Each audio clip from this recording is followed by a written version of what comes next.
திராவிட முன்னேற்றக் கழகத்தின் தலைவரும் தமிழக முதல்வருமான ஸ்டாலின் அவர்கள் 2026 சட்டமன்ற தேர்தலில் மிகப்பெரிய தோல்வியை தழுவார். 2026இல் தமிழக வெற்றிக் கழகத்தின் உண்மையான வெற்றியை தமிழக மக்கள் ஏற்படுத்துவார்கள். விஜயகாந்திற்கு செய்த துரோகத்தை விஜய்க்கு செய்ய மாட்டார்கள் என்ற தகவல் தற்பொழுது கிடைக்கப்பெற்றுள்ளது. மக்களிடம் நாம் இதை பற்றி கேட்டறிந்த பொழுது திமுக சொன்ன ஒட்டுமொத்த வாக்குறுதிகளையும் நம்பிதான் நாங்கள் திமுகவிற்கு ஓட்டுக்களை செலுத்தினோம். அது மட்டுமல்ல, 2011 ஆண்டு முதல் 2021 ஆண்டு வரை திமுக ஆட்சியை அமைக்க முடியாமல் திணறியது.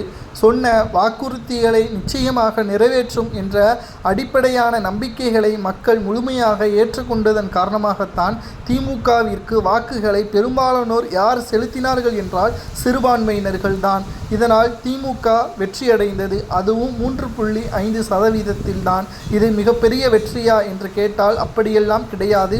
3.5% வித்தியாசத்தில்தான் திமுக வெற்றியை கைப்பற்றியது. சரி, 2024 மக்களவை தேர்தலில் 39 தொகுதிகளை கைப்பற்றியதே இது திமுகவின் வரலாற்று சாதனை என்று நீங்கள் நினைக்கலாம். அது கிடையாது. மத்தியில் ஆளக்கூடிய ஆட்சி பொறுப்பை தீர்மானிக்கக்கூடிய பொறுப்பு தமிழக மக்களிடம் இருக்கிறது. பாஜகவை மக்கள் முழுமையாக எதிர்க்கிறார்கள். ஆனால் மத்திய அரசியலையும் மாநில அரசியலையும் நேரடியாக ஒரே கோட்டில் வைக்க முடியாது.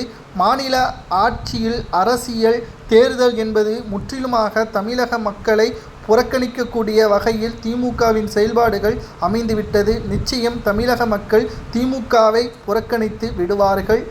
இதை பற்றியான முழுமையான தகவல் தான் தற்பொழுது நமக்கு கிடைக்கப்பெற்றுள்ளது. எதிர்க்கட்சி அந்தஸ்தை கூட இழக்க நேரிடுமா என்று கேட்டால் நிச்சயமாக எதிர்க்கட்சி அந்தஸ்தை கூட இழப்பதற்கான சூழலும் உருவாகும்.